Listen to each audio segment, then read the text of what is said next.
कभी कभी कुछ ऐसी खुशबू होती है ना, अगरबत्ती की खुशबू या परफ्यूम की खुशबू, जिनको सूंघते ही आपको चक्कर आने लगते हैं, सिर में दर्द होने लगता है, कभी कभी छींकें आने लगती हैं बहुत ज़्यादा, या फिर मतली सी महसूस होती है। सबके साथ ऐसा होता है, पर इसकी इंटेंसिटी हर इंसान में अलग होती है। जैसे हो सकता है आपको किसी खुशबू से कोई खास फर्क ना पड़े, पर वहीं एक दूसरे इंसान को सिर में दर्द होने लगे, आंखों से पानी आने लगे, या फिर स्किन पर कोई रिएक्शन हो जाए। ऐसा होता है स्मेल एलर्जी, या फिर कुछ लोग इसे परफ्यूम एलर्जी भी कहते हैं, उसके कारण। ललन डॉब के एक व्यूअर हैं अदिति। उन्होंने बहुत मशक्कत करके पैसे बचाए थे और वो एक परफ्यूम खरीदना चाहती थी बहुत सालों से। फाइनली उन्होंने वो परफ्यूम खरीद लिया। अब जब उसको घर लेकर आई तो उन्होंने अपने ऊपर उसे खूब छिड़का, अपने कपड़ों पर भी छिड़का। दुख की बात यह है कि कुछ ही मिनटों में अदिति की तबीयत खराब होने लगी। उन्हें ना सिर्फ खांसी, मतली और सिर में दर्द की समस्या होने लगी, बल्कि स्किन जो है उनकी वो लाल हो गई और सांस लेने में तकलीफ होने लगी। तुरंत डॉक्टर को दिखाया। पता ये चला कि ये एक एलर्जिक रिएक्शन है, उन्हें सिवियर स्मेल एलर्जी है। दवाई लेकर वो ठीक तो हो गई, पर बेचारी दोबारा कभी वो परफ्यूम इस्तेमाल नहीं कर पाई जिसको वो इतनी शौक से लेकर के आई थी। अदिति चाहती हैं कि हम अपने शो पर स्मेल एलर्जी पर बात करें, स्मेल सेंसिटिविटी के बारे में बात करें। ये क्यों होता है, इसे कैसे बच सकते हैं, किन चीज़ों से ऐसा होता है, इसके बारे में जानकारी दें। अब ये बहुत ही काम की जानकारी है, आप भी सुनिए।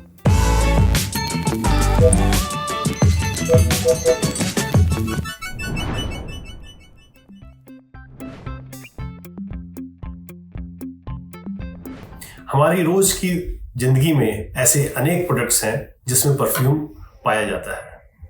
हम बात कर रहे हैं आर्टिफिशियल परफ्यूम की, क्योंकि इसमें करीब करीब 2500 पार्टिकल्स यूज होते हैं जो हमें डिफरेंट एलर्जी दे सकते हैं। 20% लोगों को ये एलर्जी हो सकती है, और ये ऐसे लोगों में ज़्यादा होती है जिनको पहले से कोई एलर्जी हो। तो हमारी एलर्जिक प्रोडक्ट्स जो कि डिफरेंट तरह के हो सकते हैं, परफ्यूम, सेंट, डिओ, साबुन, तेल, सनस्क्रीन, ब्यूटी प्रोडक्ट्स, इवन अगरबत्ती, ये सब चीज़ें हमें एलर्जी दे सकती है। हमें इस बारे में सतर्क रहना चाहिए कौन से प्रोडक्ट हमें सूट करते हैं और कौन से नहीं करते हैं, क्योंकि इसमें ऐसे ऐसे केमिकल्स यूज होते हैं जो कि आपके alcohol, hydrocarbon, animal products, plant products से लिए जाते हैं जिनसे हमें एलर्जी होती है।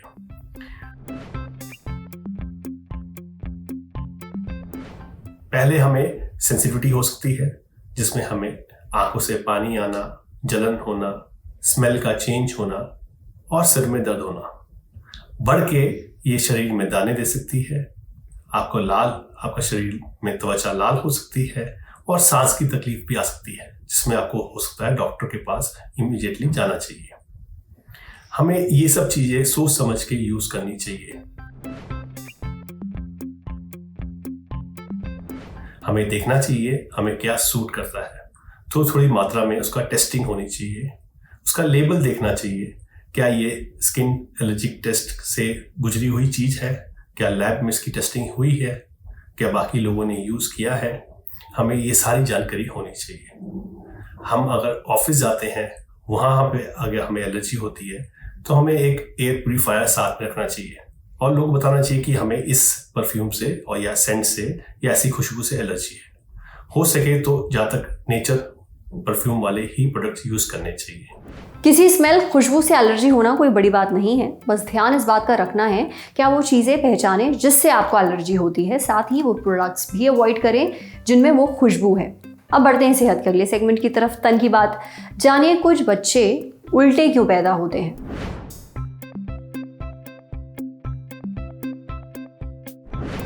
आमतौर पर डिलीवरी के समय बच्चे का सिर नीचे की तरफ रहता है और पैर ऊपर की तरफ, यानी डिलीवरी के वक्त सिर जो है वो पहले बाहर आता है और पैर बाद में। ये नॉर्मल डिलीवरी के दौरान होता है, पर कभी कभी कुछ डिलीवरी में इसका ठीक उल्टा होता है, यानी पैर नीचे की तरफ होते हैं और सिर ऊपर।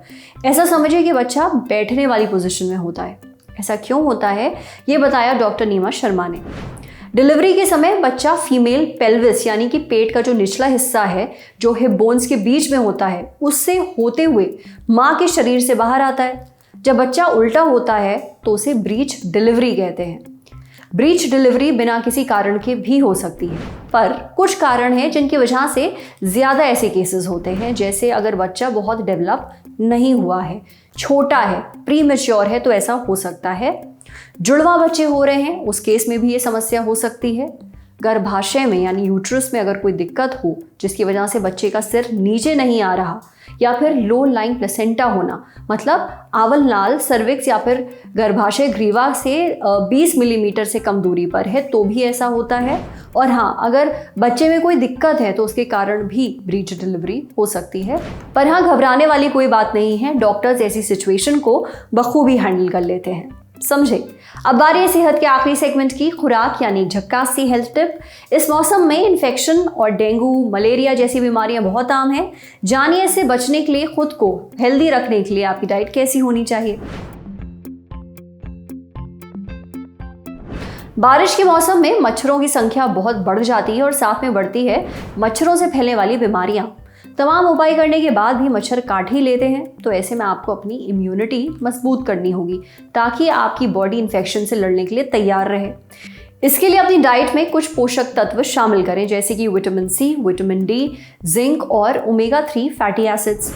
इम्यूनिटी बूस्ट करने के लिए क्या क्या खाना चाहिए, ये जानने के लिए हमने डाइटिशियन सुनीता त्रिपाठी से बात की।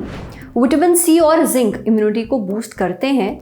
खट्टे फल जैसे कि संतरा, नींबू, कीवी, स्ट्रॉबेरी, शिमला मिर्च विटामिन सी का अच्छा सोर्स हैं। जिंक के लिए चिकन, फली वाली सब्जियां, बादाम, अखरोट, काजू और पिस्ता खाएं। वहीं ओमेगा 3 फैटी एसिड्स बॉडी में सूजन कम कर इम्यूनिटी को बूस्ट करते हैं। इसके लिए अलसी, अखरोट और मछली खाएं। इसके अलावा लहसुन और हल्दी में भी एंटीवायरल और एंटीबैक्टीरियल प्रॉपर्टीज होती हैं, इन्हें अपने खाने में ज़रूर शामिल करें। अब ये तो हो गई इम्यूनिटी बूस्ट करने वाले पोषक तत्वों की बात। अब बारी आती है पानी की। पानी का इम्यूनिटी बूस्ट करने में बहुत बड़ा रोल होता है। डिहाइड्रेशन से बचने के लिए पर्याप्त पानी पिएं और बॉडी में इलेक्ट्रोलाइट्स का बैलेंस बनाए रखने के लिए केला, नारियल पानी और दही लें। आज सेहत पर इतना ही। अगर आप एक डॉक्टर हैं, हमसे कुछ शेयर करना चाहते हैं, तो जो ईमेल आईडी इस वक्त आपको अपनी स्क्रीन पर दिख रही है उस पर हमें एक मेल भेज दीजिए। शुक्रिया।